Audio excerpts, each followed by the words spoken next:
the fact that from Donald Trump on down, the Republicans are terrified that it will not be Biden. Exactly. They are making this very clear, all the way down to absurd statements that like they're going to sue on behalf of the Democratic electorate if they don't go with Biden. That's right. And now he's cratered so much, they might actually find themselves not facing him. And they are terrified of this because it could ruin all of their plans.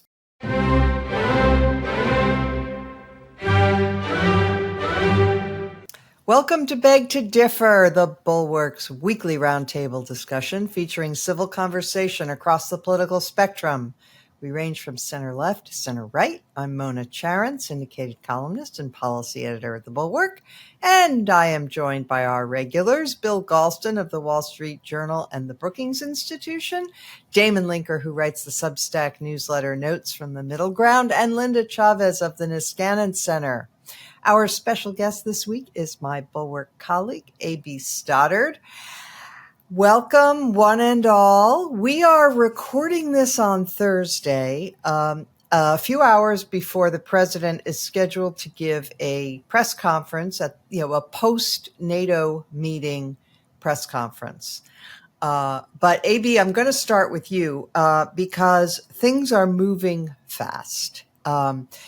As we speak, the number of leaks to the media about dissension, even within Biden's team, is growing. So we have reports from Politico and NBC this afternoon saying that even people close to Biden recognize that he cannot win and are trying to think of ways to get him to drop out.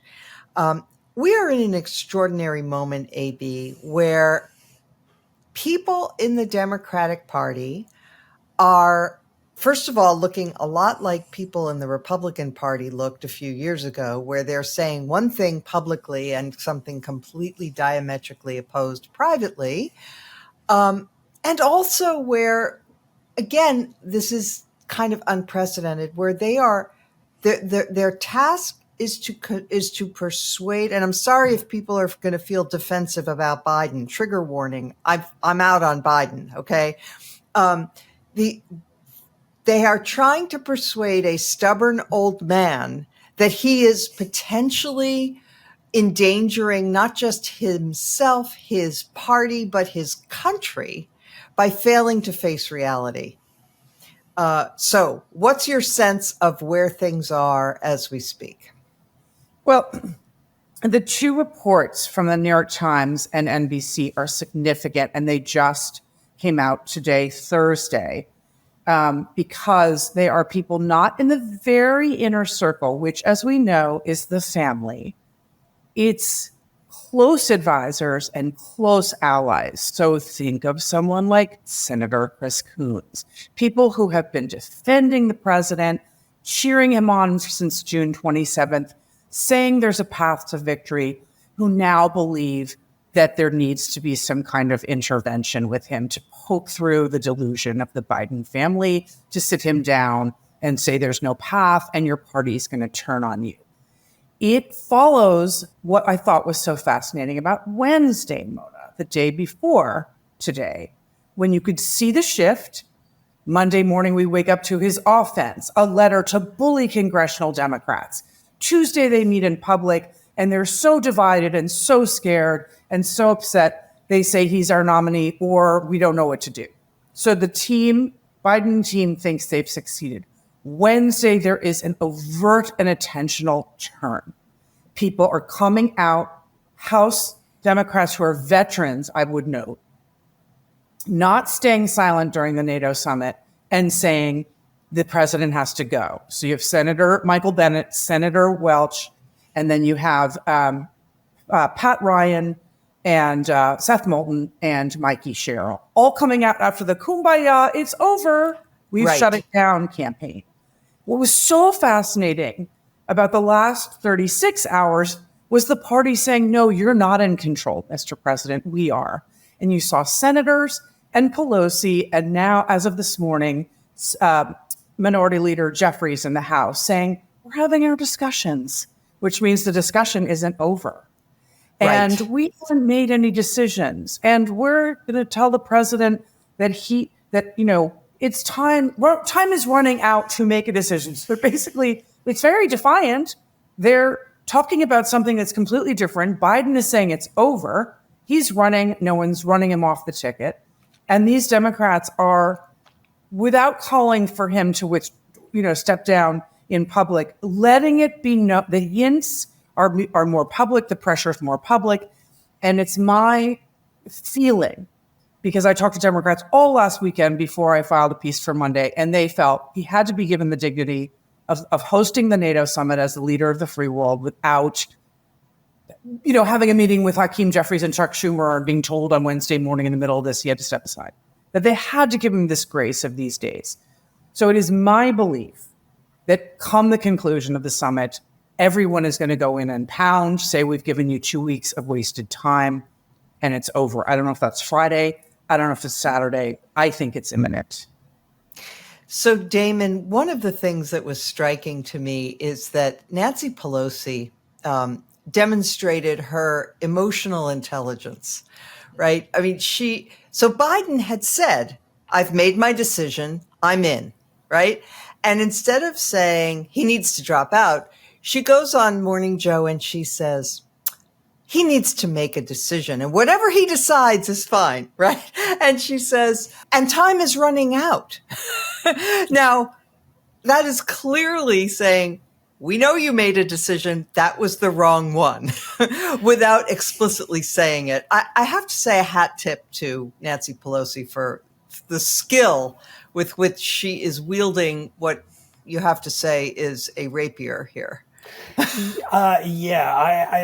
Maybe you saw, Mona, a tweet that I put out in response to this. Oh, no, I didn't. I did on exactly this point. I did a mock dialogue where Biden says, I'm running. And then Pelosi says, well, I hope you make a decision soon. And he says, I'm running. And then she says, oh, for goodness sake, won't you make a decision? And he says, I'm running. And she says, oh, for effing sake, make a decision.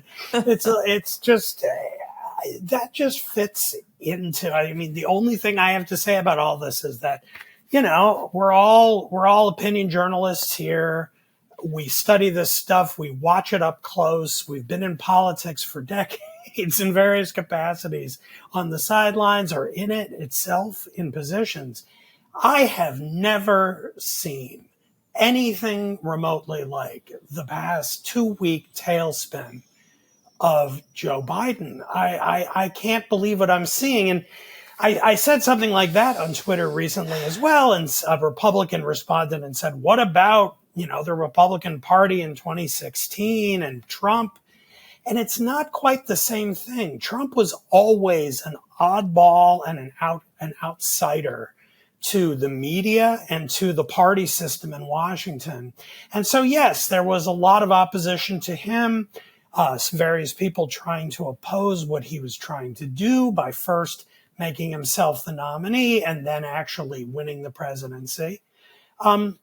But Joe Biden has spent an entire career as a Democrat's Democrat. He has defined himself. He's not AOC, who's trying to push the boundaries of what's possible in politics or his party.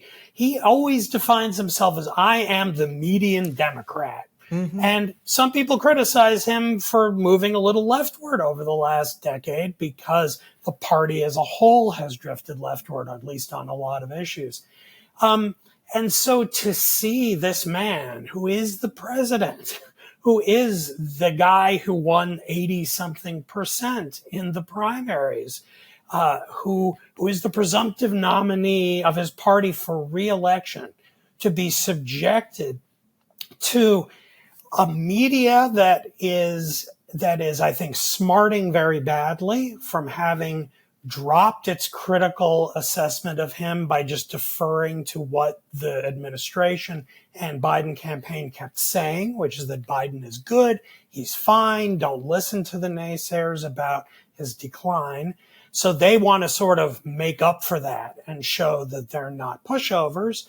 And now, much more, as AB nicely summarized over the last few days, the Biden campaign itself, just all pretense at putting up a facade that everything is fine, has dropped. And now you have senior people in his own campaign talking to reporters and saying he has essentially no chance to win. I've never seen anything remotely like it. He has to drop out if for, despite all the other reasons he should. I get he doesn't want to be humiliated, but already he has been subjected to humiliation like you can't believe. And if this goes on, again, unprecedented, never seen anything like it in my life. And it had, for his sake, for the sake of his legacy, again, aside from the election and the party and everything else that's at stake, he has to bow to reality or see his presidency and its reputation and legacy ground into dust, I'm afraid. Yep. Linda, one of the reactions that we have gotten, though, on the Democratic side is, well, I mean, you're all talking about Biden's mental decline. Now do Trump. What about Trump? Trump. So what's your reaction to that? Well, first of all, Donald Trump is BatWano crazy. Mm-hmm. He is absolutely off the charts. Insane. And we haven't said that at all over the last 8 years, right? We've been neglecting that. Oh, yeah. Yeah, right. In fact, I gave up my syndicated column of 30 years in 2017 because I was tired every week of having to write a column about how BatWano crazy Donald Trump was and how terrible his policies were. So, so that is an aside. But what we are watching with President Biden is heartbreaking. I have to tell you, I'm really angry. I am angry at those closest to him, including his family, that they have not done what is right for President Biden. He obviously is struggling. I don't know what he has. Maybe he has some definitive neurodegenerative disease. Maybe he's just one of those people who into his 80s is not functioning like he did in his 70s or 60s, much less his 50s. But there's something wrong there. And we can see it with our lying eyes. When we look at him, we see the way he moves, we listen to the way he talks, and we listen to the content of what he says. And yes, it's true. He still has command of certain facts. He's still able to pull things out of his memory that having to do with policy. But often it is in a very disjointed way. He doesn't speak in full paragraphs where he's able to start one topic and carry it through to its conclusion. And to have him continue to have to go out there and do this and what they're doing to him physically, I mean, putting him on this schedule, I think is going to be very harmful to him. So this is the worst possible outcome. If they had reacted immediately following the debate, if there had been, sober and loving people who had come around him and said, okay, we've got to decide what's next, then we could now be talking about what process could be used. But that's not happening. And, I beg to differ with Damon a bit. I'm not sure he's going to drop out. And I'm not sure this is going to happen. And that to me is the most frightening thing of all, because we're spending all of our time, the news media is entirely obsessed with Joe Biden, while you have Donald Trump out there saying the craziest, most harmful things and pushing for policies that are going to demonstrably hurt ordinary men and women in America. Bill Galston, there are a couple of leading liberal columnists, Ezra Klein, Jonathan Chait, who've written pieces over the last week saying, looking at the reaction of the Democratic Party to this potential catastrophe of Trump not just defeating Biden, but having possibly a landslide victory where he takes the House and Senate with him, and seeing the sort of limp response of Democrats to this possibility tends to belie what we have been hearing from Democrats for 8 years, namely that they regard Trump as an existential threat. How do you react to that? Hard to do anything except agree. You think they think that Trump is just like, maybe a slightly ruder version of Mitt Romney or I don't think W? I don't think that's true at all. What I do think is that the party has been thrown into a panic, and it's proved very, very hard to think straight in the midst of this panic. And people are fearful for the country. They're also fearful for themselves. And but on the other hand, they don't want to take a bad situation and make it worse. And so I think a lot of people held back on the assumption that at the end of the day, Biden would not withdraw, whatever the arguments in favor of withdrawing might be, and that, if they started piling on right now, they would turn a weak candidate into an even weaker candidate. So there have been all sorts of constraints. The Democrats are not acting as though they think that Donald Trump is the moral threat, to democracy and sliced bread that they've been arguing, but that doesn't mean that they've ceased to believe it. I would not go that far. But since you've given me the floor, I'm going to get something off my chest on behalf not only of myself, but a lot of other people that I know, including people who analyze and write about politics. We are angry because we're feeling doomed. Yep. Unlike AB, for example, I don't have a bunch of contacts that I talk to all the time. I follow the news, I read polls, I try to think for myself, offer interpretations. But if an important truth is being deliberately concealed and withheld, it is very, very difficult for people like me to write otherwise. Right? And so believe me, I'm mindful of the fact that the American people decided a long time ago that a second term for Joe Biden, was a bad idea just based on his age. Yep. But, and I didn't dismiss that sentiment, but I thought that in some measure it was exaggerated. Mm-hmm. Because, I did too. I heard him give speeches in a nice, robust voice. Yep. And yes, I took note of the fact that he wasn't doing any press conferences or any public appearances, but I chalked that up to the fact that he is a notorious gaffmeister and that he would get off message, not that he would reveal mental incapacity, but rather that his handlers thought he would say stuff that would harm his candidacy, and therefore they wanted to control him. And so I've been writing pieces for the Wall Street Journal every week, with the tacit assumption that the age issue was not that significant an issue and that I should attend to other matters. Mm-hmm. And I am not the only one, who feels in effect that we were drafted into an evasion.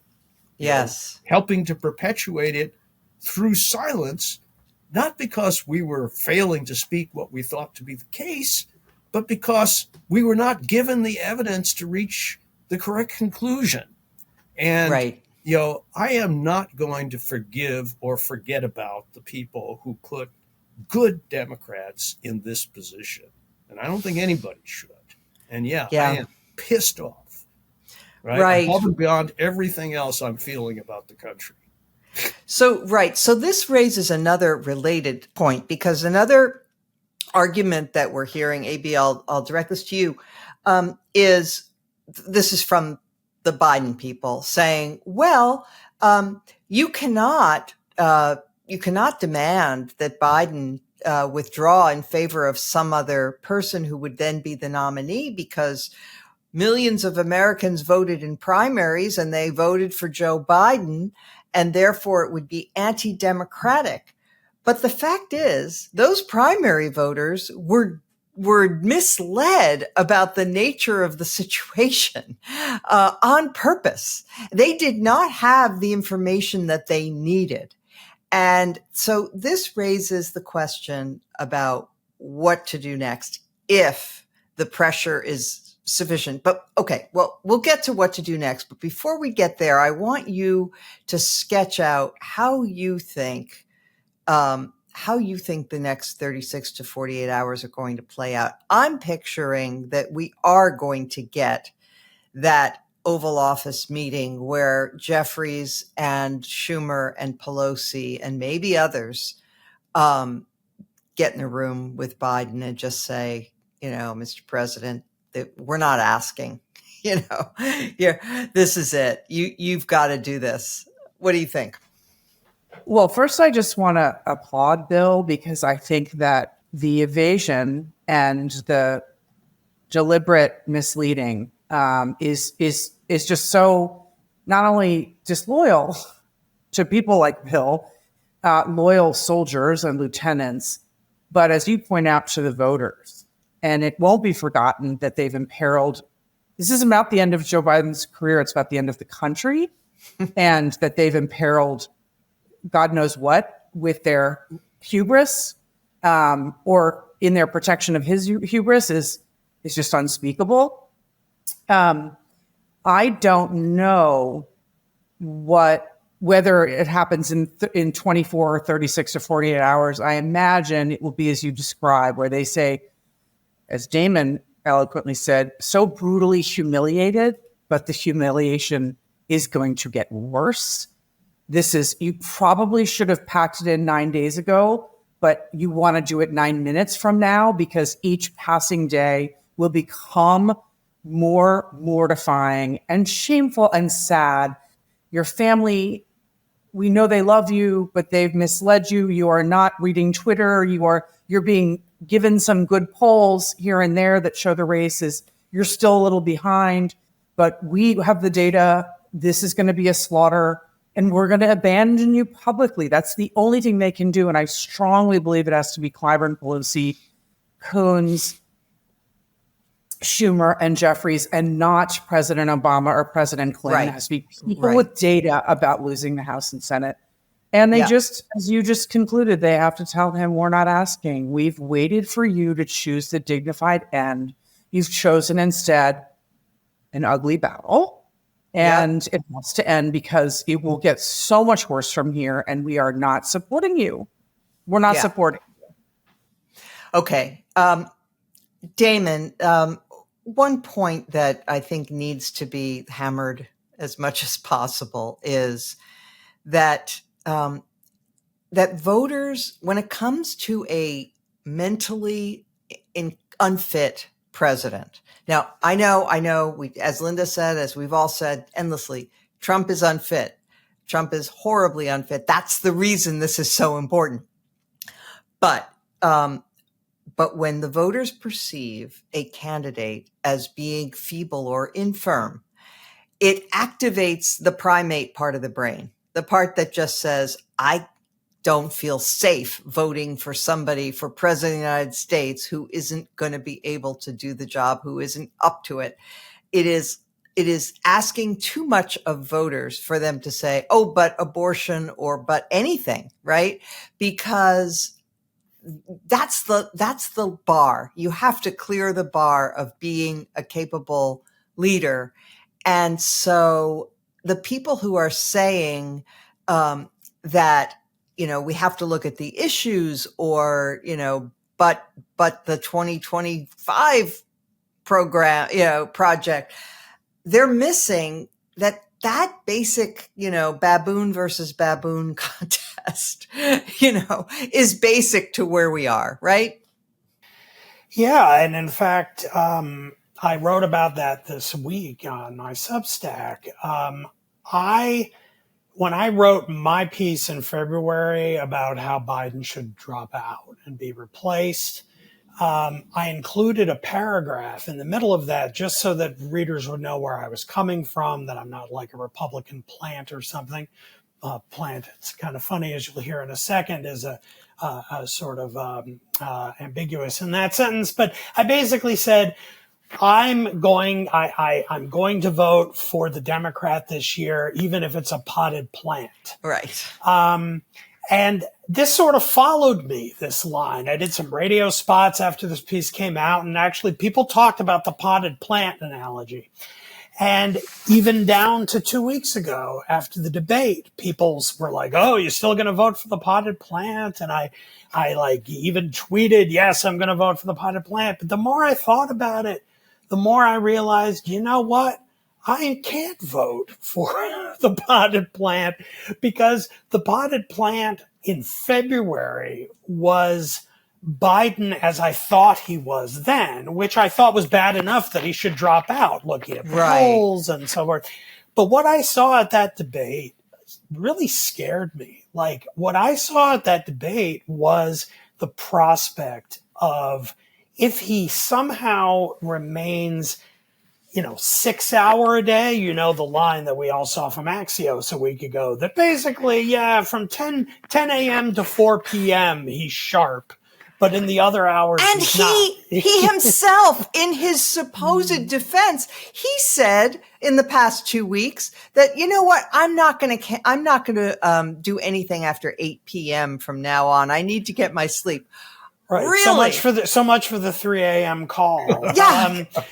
Yeah. So the more I thought about it, the more I realized, you know what, like, what we're talking about here is, even if he makes it holds the 6 hours through the election and somehow wins, we're talking about someone who is definitely not going to make it to 2029. He's not going to make it to the midterms.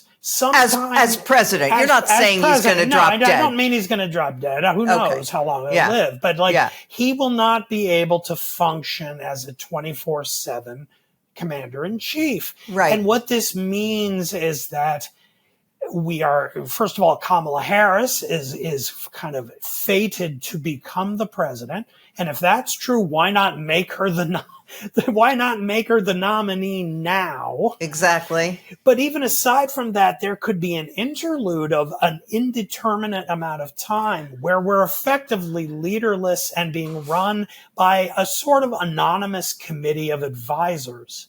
And that is a terrible way to run a country, let alone the most powerful nation on the planet. Because for all kinds of reasons, I mean, there's no accountability. You have palace intrigue and infighting behind the scenes, where people are trying to gain the upper hand over others, with no person above them making the final decision. Being responsible for the final decision. Taking responsibility for it, and taking responsibility for mistakes, and vowing to change course. It's a disaster. And this cannot be the case that the Democratic Party make against Trump, because it sounds pretty darn bad, different than Trump bad, but pretty bad. And so I wrote this piece this week in which I said, sorry, I can't vote for the potted plant. I'm vowing right now that I will not vote for Donald Trump, but I also will not vote for Joe Biden. And I said that. Now, do I want to really be in that position? Absolutely Obviously. not. Right. So right. This is my infinitesimally small contribution to the debate of saying, you've lost me. Win me back, please, by running someone who can actually serve as commander-in-chief. Okay. Thank you. Before we get to the next segment, which will be about what to do next and so on, I just want to beg to differ with Linda for a second, because Linda, you sounded a little charitable toward Biden himself, saying, this is what they're doing to him. And I hold him accountable more than anybody, because he is being a stubborn, arrogant old man. And he has enough on the ball to be able to recognize he should recognize what he is doing, and I hold him accountable for that. But I also want to just float this possibility, which only sort of began to crystallize in my mind when I saw the way he has behaved over the last 10 days. And that is, looking back now with a jaundiced eye, I'm thinking, Kamala Harris did have a little bit of a rough time finding her sea legs as vice president, but it is the president's job to make sure that his vice president looks good. And he did the exact opposite. He did everything possible, now that I think about it, to make her look weak, to imply that she was absolutely could not possibly step up and win if he had to step down. He was undermining her. He gave her the border as the issue that she was responsible for, go fix Central America. So I actually think that he purposely undermined her and all of his people with their whispering campaign against her all this time. What do you say? Okay, well, let me start first with your disagreement with me about whether it's Biden's fault himself. Look, as I said at the beginning, I don't know what is going on in his brain. Something is going on in his brain. And I actually wrote a Substack column this week for my new Substack column called For What It's Worth. Congratulations. And I talked about my experience with my mother-in-law who died of Alzheimer's disease. In fact, when a person is starting to have real decline, their judgment is one of the first things that goes. And so I'm not sure I totally buy it. The fact that he did not watch that debate, when he was asked about it, he said, first of all, he didn't seem to know whether he had watched it. He said to Stephanopoulos, I don't think I watched it. Yeah. That wasn't a good answer. So I'm a little more charitable, you're right, because I think he is not entirely in control of his faculties, whatever the cause. But I agree that, look, is it unusual for a president to not want to make his vice president look good, particularly an old guy who may not want to be, shown up by the vice president? I'm not terribly surprised at that.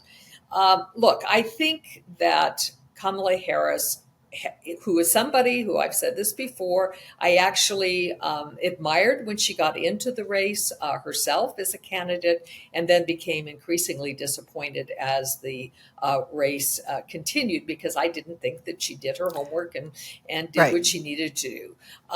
Whether or not she could have done better, certainly the border was probably the single most difficult thing they could have handed her. It was shocking to me that President Biden was so standoffish, never going to the border, not making this a top priority. George W. Bush, that was a big issue with him. Now, granted, he was a governor of a border state, so he had much more affinity for the issue.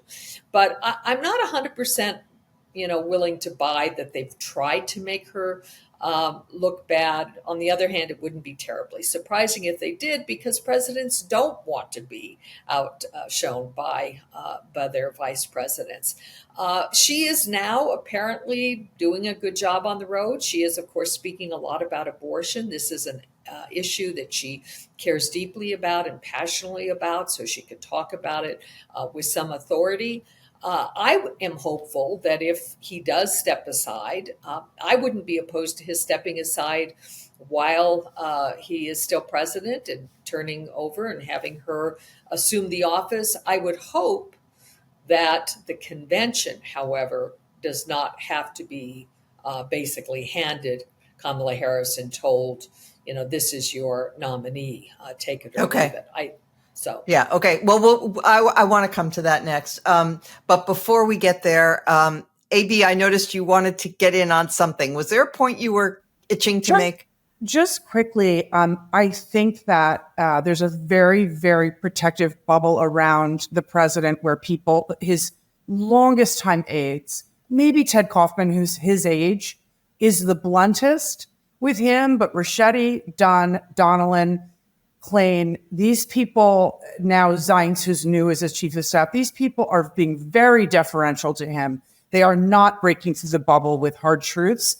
And so he's protected there. And I really, truly, going back to what I wrote 2 weeks ago now, I blame Jill Biden. She's telling him every morning, you can do this. And it's her. And Mona, you and I have talked about this. She sees more than anybody what his condition is. And I believe it was on her all along. So I'm with Linda on this. I'm not with Linda on him stepping down from the presidency. I don't want Kamala Harris to be president before November 5. But I'm with Linda on the fact that he is so, I believe now, so far gone that between people lying to him with the sunny side up all the time, when his family tells him, you can do this, I think he believes it. And I don't, the idea that Hunter and Jill sent him out to debate, when you can talk to all your friends and neighbors and people say, how did they let that guy go out and debate if he was loved? And so that's just my 2 cents. I'm very mad at the family, and I think it's on them to give him an exit soon.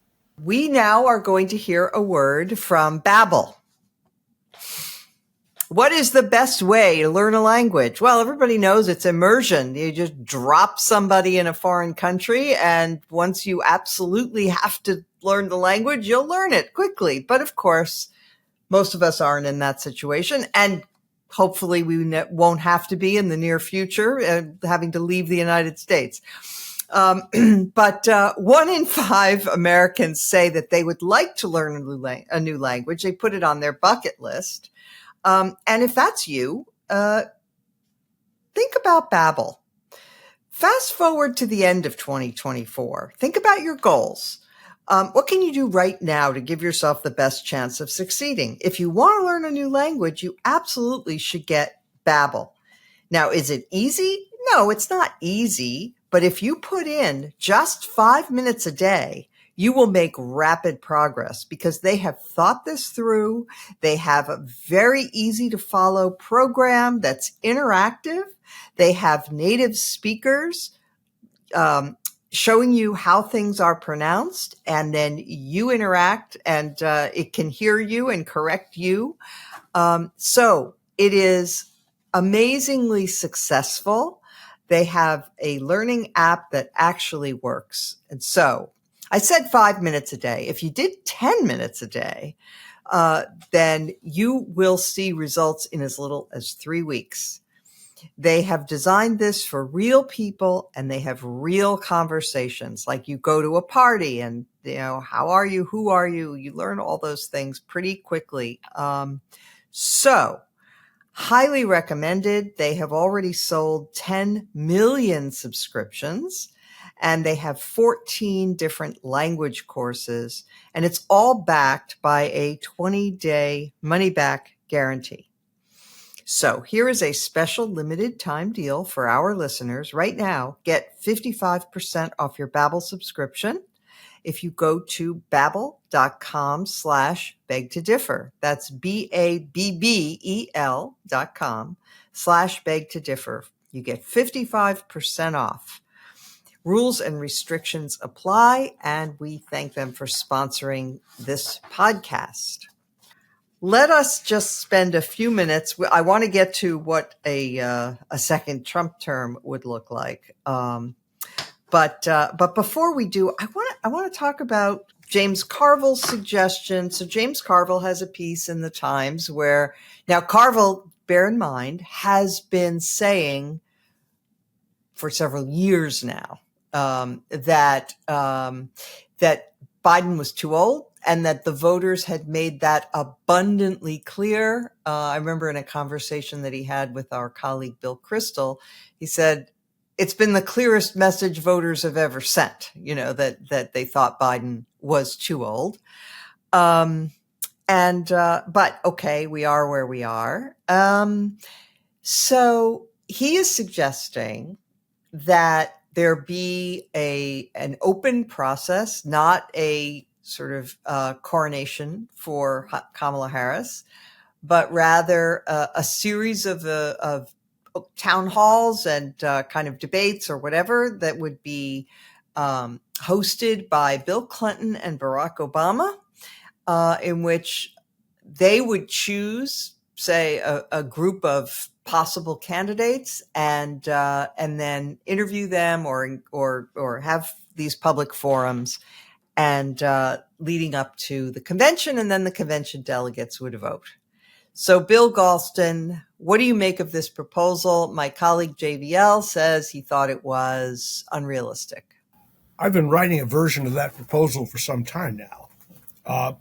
And some of my Democratic insider friends say, nice in theory, but it's too late. I don't agree with that, but I see where they're coming from. But there's something else going on. And that is, as the Congressional Black Caucus has already made clear, they will view it as an insult or worse if a process is created that has the effect of bypassing Kamala Harris as Biden's replacement. This is very serious. They're saying, I've been told, Biden is thinking about stepping down, and everybody's talking about all these white people. I'm being very blunt here. But it is a serious problem for the party. And people I respect are telling me that bypassing her would guarantee defeat for whoever the choice turned out to be. But she wouldn't be bypassed. She'd be in the mix. That's not what I'm talking about. I have written a history of challenges to sitting vice presidents, including sitting vice presidents who had already acceded to the presidency through the death or resignation of the president who selected them as vice president. Every single one, going all the way back to the end of the Second World War, has been seriously challenged. And they have prevailed, but I could, if we had a lot of time, I could just go through them one by one, starting with Harry Truman. Mm-hmm. Right? There was a Democratic insider cabal organized to force Truman out of the race, and et cetera, et cetera, et cetera. So as a matter of historical fact, the idea that the vice president is entitled to the presidential nomination if it's the incumbent president's final term, or if the incumbent president, steps down or is replaced for one reason or another, it's just false. But it's very much out there, and Democrats who, in principle, would favor a more open process are really trying to figure out what the right thing to do is. That's the only piece of insider information that I'm going to be able to provide in this show, but it's pretty significant. Okay. Damon, one of the things that is so just crazy about this moment is that you can't rely on, for example, polls of how some other candidate would measure up vis-a-vis Trump right now. How would Kamala do versus how would Biden do versus somebody else? Because if there were to be a Biden resignation or withdrawal, let's say, from the race, and then everything were thrown open, and if there were, say, an open competition, there would be such a huge learning curve on the part of the voters about the possible people that, right now they may not know that. They don't know that much about Kamala Harris, right? They don't have that strong a view about her. Many people just feel like they haven't seen her, or, she's kind of a cipher in their imaginations. But if there were such a process, then they would very quickly get up to speed about all these people and have a much more firm opinion. So anyway, that's by way of teeing up for you this whole question of, an open process versus simply coronating Harris. Yeah. What you say is certainly true. I don't think people have deeply informed opinions about Kamala Harris, but at least they know who she is. nobody else has serious name recognition like a Gretchen But Whitmer. they would. They would immediately. They would. Oh, I know. I'm not. Yeah. That's not my point. My point is that I'm agreeing that you can't take seriously what the polls say about them now. Because Right. if Nobody you just knows. take a random American and say, "Who's Gretchen Whitmer?" They'll say, "I don't know. Is she on this TV show I just saw?" Yeah. They're not going to know who she is. So, like, if we in that respect, we sort of would be starting from square one with whoever it could be. I do actually have, though, pretty strong opinions about this topic. James Carville, I like the guy. I admire him. I've liked him and admired him for a very long time. I have been known to describe him as the last sane Democrat in America on certain occasions. But this idea of his, and I'm not saying anything bad about Bill in particular, I haven't read his version of this, but given where we are, it is mid-July. The Republican convention is next week. The Democratic convention is next month. There can be no free-for-all imaginary primary alternative conducted on CNN, town halls with former presidents leading it, an open competition. What are you, crazy? The Democratic Party is not really a party in the sense of a unified ideological project. It is a coalition of groups, and until recently it has been fairly united around Joe Biden. The goal at this incredibly late date needs to be a handoff from him to somebody else. And I'm afraid, despite my own at times kind of ambivalent feelings about Kamala Harris, it has to be her. It is too late. And one of the reasons is what Bill was saying about what he's hearing, and which I have also heard about how the Congressional Black Caucus and other African-American groups would respond to a feeling of Kamala Harris being slighted. But now multiply that across every other interest group that makes up the Democratic Party. Everyone will be clamoring for their candidate. There will be deals made with activists at the convention for relative strength and votes. It will be an SHIT show. I really, no, I think this is terrible. I think what really should happen if we want the Democrats to have a serious chance of beating Trump is Biden should resign and make Kamala Harris the president tomorrow, and then she runs as an incumbent. That is the best path to potentially beating Trump. And that is my number one thing. Oh, and I'm saying Bill's there saying, Bill's shaking his head. AB So is AB. No. All right. Okay. We're going to hear about it. We beg to differ around here. Yes, that is absolutely the right path.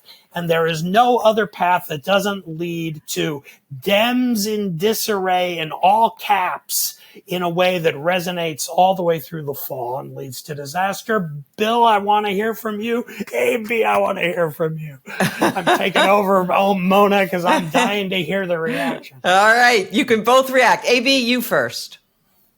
So I understand the risks with an open primary. Clyburn has called for a mini primary. There's a memo circulating calling for a blitz primary with suggestions about other people like Taylor Swift and Oprah and maybe Michelle doing. But I would argue that, first of all, vehemently opposed to her being an incumbent president and trying to get a ceasefire and everything else. That is absolutely just a hornet's nest of disaster in my view.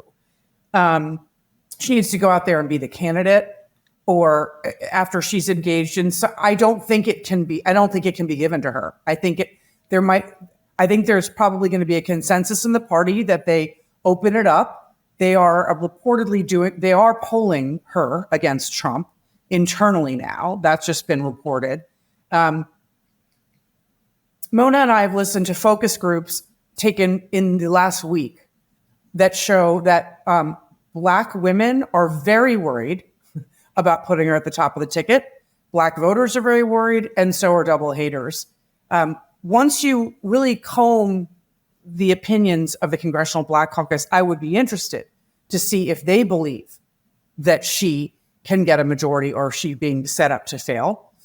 I think that let me just interrupt real quick, AB. The worries about this from some of the Black women voters were that's exactly to underline what you just said. They feel like she would be set up to fail. They feel that she would be subjected to the worst kinds of abuse, and that it would set back the cause of Black political power in America, because then she'd be blamed for having lost in a situation where she couldn't prevail. Anyway, just wanted to throw that out there. So I think that if they really poll that and they believe that she would pick up new voters that Biden couldn't, which I believe in the coalition. Oh, definitely. Right?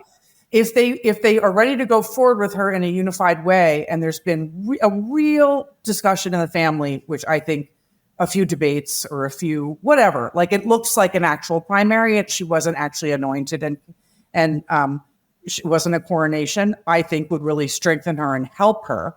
I think it would show America that the Democratic Party, after hiding Joe Biden, making sure he never debated anyone in the primary, and BSing the voters about what shape he was in when he was running for this nomination, has actually changed its mind. It's not a cult like the Republican Party, and it wants to pick the best person that the delegates representing the American people, the Democratic voters, think is positioned against Trump. A few years ago, we learned about submersibles in a matter of 3 days. Americans are interested in this topic. They will learn who Josh Shapiro is pretty darn quick if there is an open discussion. This name ID thing, it will all disappear. It will excite and energize a huge part of the electorate who believe that both Biden and Trump are awful choices. And I think it's a risk worth taking. Absolutely. And I'm going to let you get in on this, Bill Galston. But let me just also add that I agree that there would be unprecedented amounts of interest in a Democratic mini primary or whatever it is that they were able to organize, and a tremendous feeling of relief. And that at last, somebody is listening to us. We did not want this choice. And thank you for saving us from having to choose between Trump and Biden. Well, that's half of what I wanted to say. Oh, and I think an open process, in addition to providing information to delegates and the country, would be incredibly exciting, a shot in the arm to a political party that is as dispirited as I have ever seen it. But the larger point I wanted to make, and I was smiling as I was shaking my head, because you know what you were describing? You were describing the way the Democratic Party, and by the way, the Republican Party, used to choose their nominees. And guess what? That was a better system than the one we have now. Absolutely. Yes. Returning to it, if only by accident, would be a huge step forward. And so I could not be in deeper disagreement with your judgment, although I understand why you're offering it. And when Nancy Pelosi, in her first iteration, responded to this idea by saying, well, that would be chaos, I responded in writing with the following question: would you prefer an orderly funeral cortege? Chaos is better. Yeah. All right. I've shouted at the screen long enough. This seems to be my day to rant. But I really, we need a shot of small d democracy, and we need it fast. There is a reason why, after 1980, the Democratic Party abolished the so-called robot rule and wrote into Rule 13J of the delegate selection process that delegates would be allowed to act, and I quote, in all good conscience, right, while bearing the person they were pledged, sent there to vote for, into account. Yeah. So yeah, just to explain that a little further, they used to be hamstrung, right? They would have to choose the person that they were elected to represent, only on the first only ballot. on the first ballot, right. Yeah. But then they in good conscience allows them to actually substitute their judgment in Burkean fashion. Linda, you can respond to anything you've heard, but also I just want to tee up one thing. So I read this morning. This is from Biden campaign chairman Jen O'Malley Dillon and campaign manager Julie Chavez Rodriguez. So they sent out a memo Thursday, that's today, explaining why they think the president can still win. And you got to just love this paragraph. Quote, our internal data and polling show the same thing. This remains a margin of error race in key battleground states. The movement we have seen, while real, meaning the movement against their candidate, is not a sea change in the state of the race. While some of this movement was from the undecided voters to Trump, much of the movement was driven by historically Democratic constituencies moving to undecided. Oh, great. Oh, that's good news. Good news. Really? Well, I do have to say, they wrote that. Listening to AB has scared the bejesus out of me. So I want to amend my earlier comments. I'm going to change my mind. I don't think it's a good idea for Kamala Harris to be the incumbent. When you mentioned the word ceasefire, I thought, oh, yeah, I'm thinking domestic policy, foreign policy, not so much. So let me just say, I do think she has to be given a chance to compete with other Democrats. But I agree with Mona and everyone else who's made this point that the fact that people don't know who Josh Shapiro is or Gretchen Whitmer is, or Andy Bashir, my favorite is, doesn't mean anything right now because they will all know who he is, who these people are. And by the way, even in terms of Bill Galston's point, I mean, one of the things that would be helpful would be to have another Black throw their hat in the ring. And that's what ought to happen. I don't like the idea of Bill Clinton and Barack Obama necessarily making the first cut. I'd like to see people who justifiably believe that they could be president. I would put Hakeem Jeffries in that category, for example, and I think he would be a terrific candidate. So, in terms of your point, Mona, the constituencies, what we're really talking about here is identity politics. And this is one of the problems that the Democratic Party has. And if they want to think only in terms of ethnic and racial and sexual orientation blocks, that is going to get them nowhere if you mean actually winning elections. So the fact, and as you said, they're making the point with these folks are not just moving away from Biden, they're moving into the unknown category. We know as a fact that Hispanics moved towards Trump in 2020. And that is actually a process that's been, as I've talked about before, it's an ongoing process. It's been going on since 1972, with more and more Hispanic voters moving into the Republican fold. If not declaring themselves a Republican, at least voting for Republican nominees come the general election. And arguably, Trump might try to jumpstart that by picking Rubio as his VP. He might. I'm not betting on Rubio. I still think it's going to be J.D. Vance or Burgum, but well, we'll see. But we'll see. Yeah, I just want to clarify one thing. I think there should be an open process of some kind, hopefully, a rip-roaring convention that will rivet the nation and do all the things that we were just mentioning, sort of revive an older kind of politics where a convention was really a contest. I think that would be wonderful for the Democratic Party and for democracy more broadly. But that much having been said, I at this point, at this moment on July 11th, 2024, I do believe that Kamala Harris stands a far better chance of actually winning an election than Joe Biden does. I think Joe Biden's chances of winning the election are nil.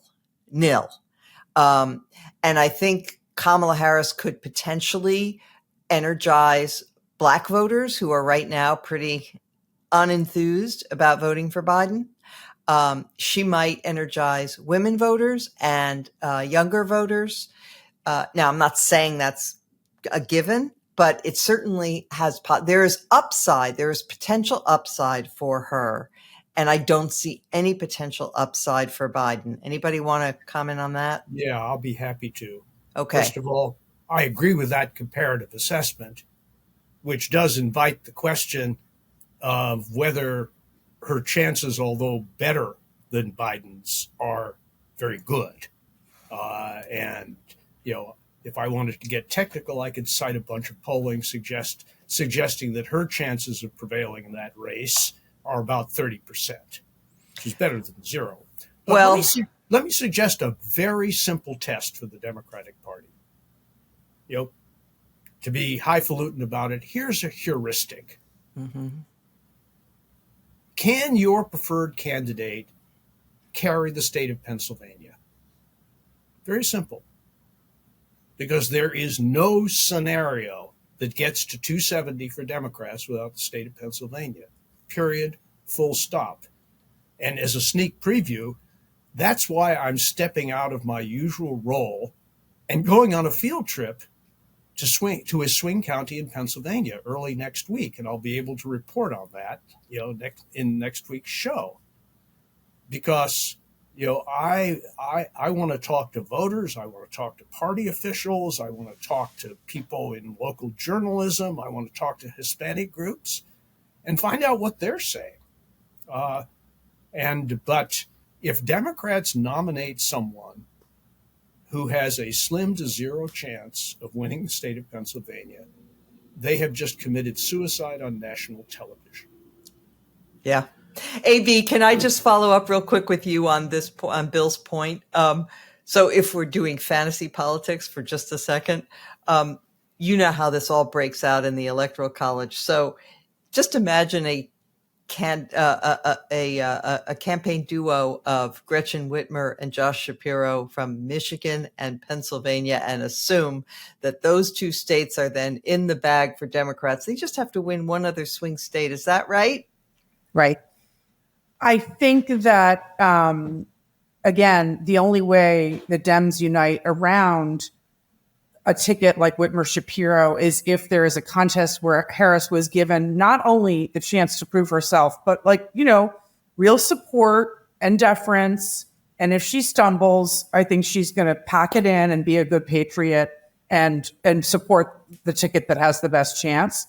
My argument is Kamala Harris, Josh Shapiro wins Pennsylvania. And Kamala Harris, Josh Shapiro reaches different parts of the coalition and touches different feelings in double haters. And they're two prosecutors who can just cut Donald Trump to shreds at 5 campaign stops a day. And that's just, we can't imagine that now because Biden can't make the campaign stops and appearances and speeches and provocations that we need to get from this deficit we're in to real contention or above Donald Trump in this race. And I think those two people could do it. So introduce introduce Bashir, introduce the other governors, Whitmer, have a whole thing get people excited about the Democratic Party. Right. So of unity. I don't know. I just think that in the end, if the voters feel like there was a vetting process, even if it's sort of like nudged for Harris, then I think she can pick a Shapiro, and I think we would be in much better shape than now. It's hard to imagine it because we're so panicked, but I think that there's a real upside potential there. Okay. Damon. Just really quick, leaving aside what I said earlier about how I think it should be Harris, how do we know that anybody but Biden is an improvement? The fact that from Donald Trump on down, the Republicans are terrified that it will not be Biden. Exactly. They are making this very clear, all the way down to absurd statements that like they're going to sue on behalf of the Democratic electorate if they don't go with Biden. Yes. Their entire campaign has been built on assuming that they're running against weak Joe Biden. That's right. And now he's cratered so much, they might actually find themselves not facing him. And they are terrified of this because it could ruin all of their plans. Excellent point. All right. We have gone really long for obvious reasons. Lots to discuss. Very important. We're not going to get to what a second Trump term would look like. That will keep. So we're just going to run through our highlights or lowlights. I'd ask everybody to keep it a little concise because we are running long. I'm going to start with you, Bill Galston. Well, if the Democratic Party needed any more evidence, they need look no farther than a gold standard, huge survey that the Pew Research Center just put out this morning. Among its highlights, in a three-way race involving Bobby Kennedy Jr., Donald Trump and Joe Biden tie among the Hispanic electorate at 36% each. That is not a formula for a Democratic victory, and it doesn't look a whole lot better than that if it's a two-way race. I have a whole bevy of statistics. Time doesn't permit me to offer them, but suffice it to say that however you crunch the numbers and break them down, it is not just bad news, but sort of structurally bad news, for the remaining partisans of a Biden candidacy. Right. And it's important to say that the Pew survey was something like 7,000 people, not just the usual 1,500. 7,792 to be precise, with a margin of error of 1.4%. Yeah. So you don't get any better than that in American polling, to say nothing of the fact that it's an organization noted for its scrupulous methodology and equally scrupulous nonpartisanship. Yes. You can take it to the bank. Yep. Linda Chavez. So my recommendation this week comes from Persuasion, and it is a column written by Amy S.F. Lutz. It's called A Better Approach to Race in Medicine. Real inequalities need solving. Social justice posturing only makes things worse. And she goes into something that's been happening around the country as the DEI stuff has sort of run amok, nowhere more so than at UCLA Medical School. And she talks about the way in which the answer to understanding the differences in outcomes, health outcomes for people on a racial basis, even after you control for income, is real. It's serious, but the DEI isn't going to solve it. And what is going to solve it is actual research into these differences that's evidence-based. It's a good piece, and I would recommend it. Great. Our colleague, Sally Sattel over at the American Enterprise Institute has been really, really good on these topics too. She's a physician, and about how, the DEI concepts have distorted good science in medicine. Okay. A.B. Stoddard. So I want to highly recommend and highlight Tim Alberta's latest work in The Atlantic. It, posted last night, Trump is planning for a landslide win, all about the planning, the strategy, the tactics, not only for a wipeout victory, but a political realignment. Talking about the tactics that Susie Wiles learned in Florida about how to get out less engaged voters, Trump supporters who are hard to find, and then mix that with the new kind of outreach and new traction with Black males between the age of 18 and 34. This is a different campaign. This is a different threat, and everyone needs to learn about the professionalization of, candidate Trump and his team and what they're up to. And of course, as usual, it's very long, deeply reported, outstanding Tim Alberta work.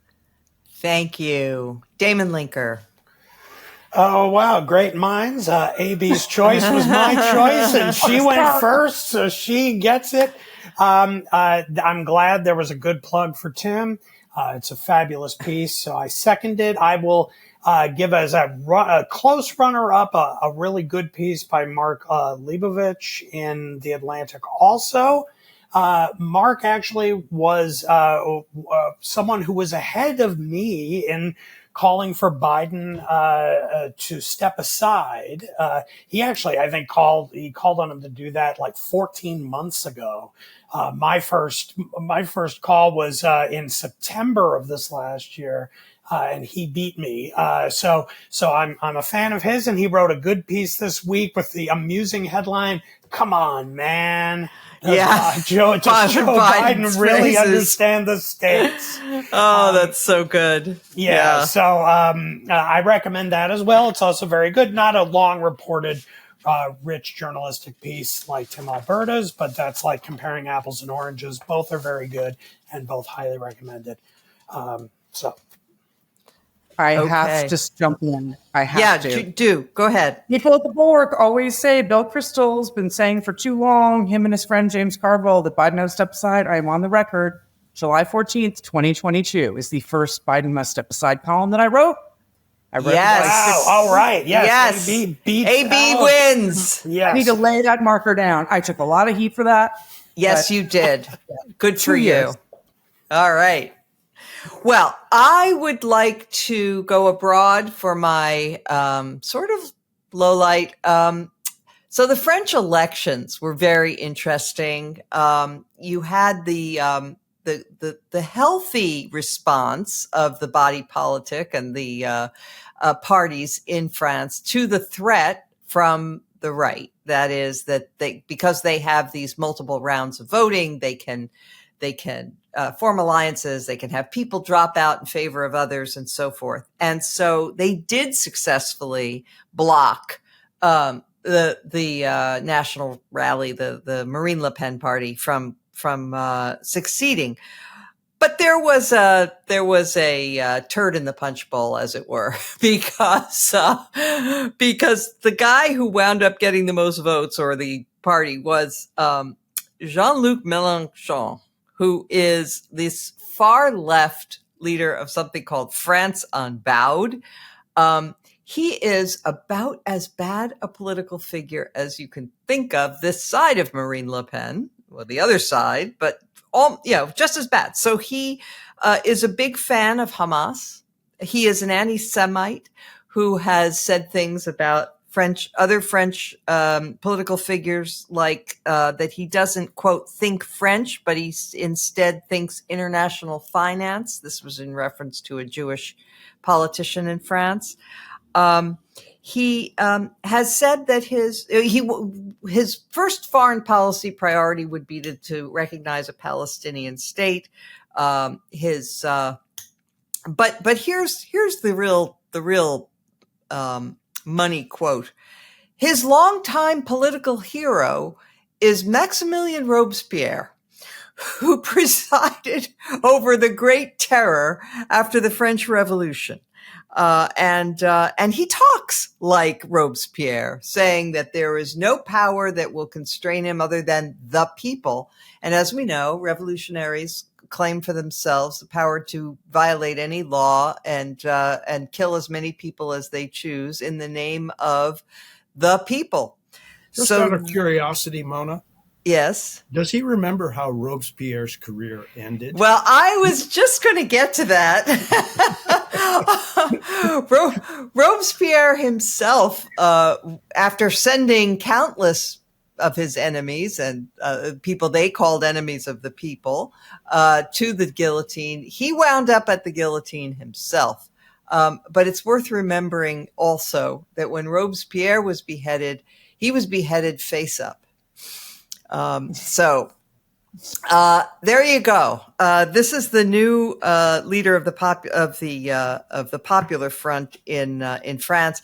A lot of people, apparently, I'm not an expert on French politics. Some of the people who were quoted in the New York Times said he will never be prime minister. Let's hope that's true. And, the extremes are bad on both sides, ladies and gentlemen. That's the takeaway.